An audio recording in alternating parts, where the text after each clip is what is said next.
today I'm going to show you how to make bone broth. This is meant to be such a good food or a substitute for people with IBS, either leaky gut, SIBO, anyone that's got some digestive disorders. It's also meant to be really good for collagen and collagen reproduction. There's so many really great health benefits to it. So I've got my bones ready to go in the oven because I'm going to roast them then for 30 minutes before I put them in the slow cooker. I've got 4 sticks of celery, 3 garlic cloves, 2 carrots, an onion, apple cider vinegar and salt and pepper. So that is all you're going to need for this recipe.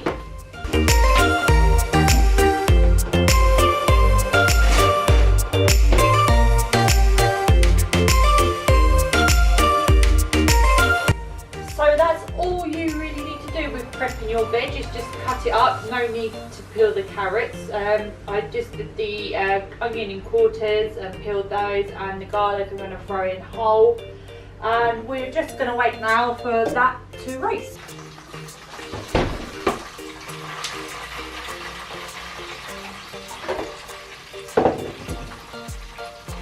Can you hear that sizzle? Right, so what we're going to do now is put the bone into the put it on there.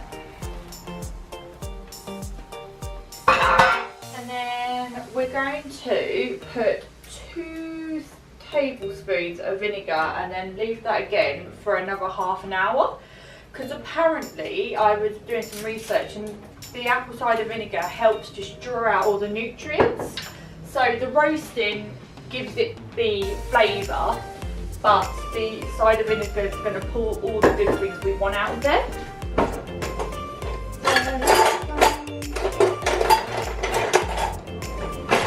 So, tablespoon,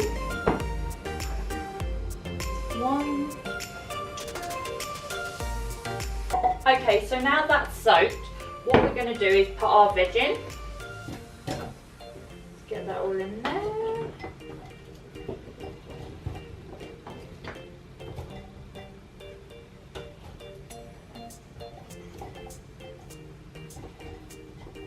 Actually, oh,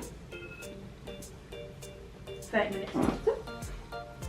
I'm going to take a couple carrots out because I feel like there's too much veg and it won't sit properly. Let's get that out as well.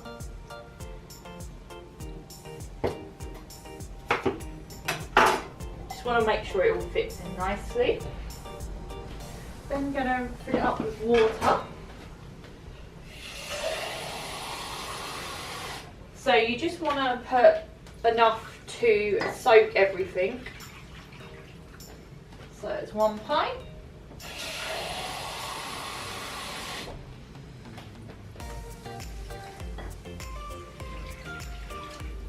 2 pints.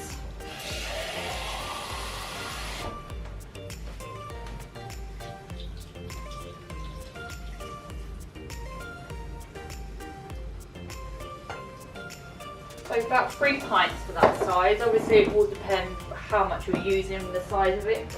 So we're just going to put that on. Then finish up with some pepper and some salt. And we want to just put it on low because we want to do it low and long. So I'm just going to hit that on low. And we're going to wait for that to cook, and I'm probably going to leave it at least 24 hours, maybe a bit longer, so we'll see how that goes. So I've just turned this off and I'm going to let it cool a bit because I don't obviously want to start straining this while it's hot because you could get burnies. But just a couple of little tips. Yesterday I did roast and I used this free from gluten milk, wheat and milk vegetable granules. And I added, instead of using the recommended half a pint of water, I used half a pint of this juice, this broth, and oh my god, was it the best tasting gravy that I've ever had. So I highly recommend using beef bone broth with some gravy, free-from gravy, and it will be the best gravy you've ever had.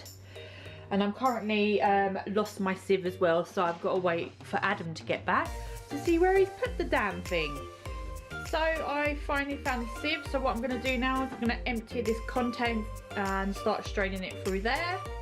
So I've now emptied the broth. I've got one jar that's going to go in the fridge, and then I've done 2 ice cube trays, so I can just pop these out if and when I need to add them to my meals.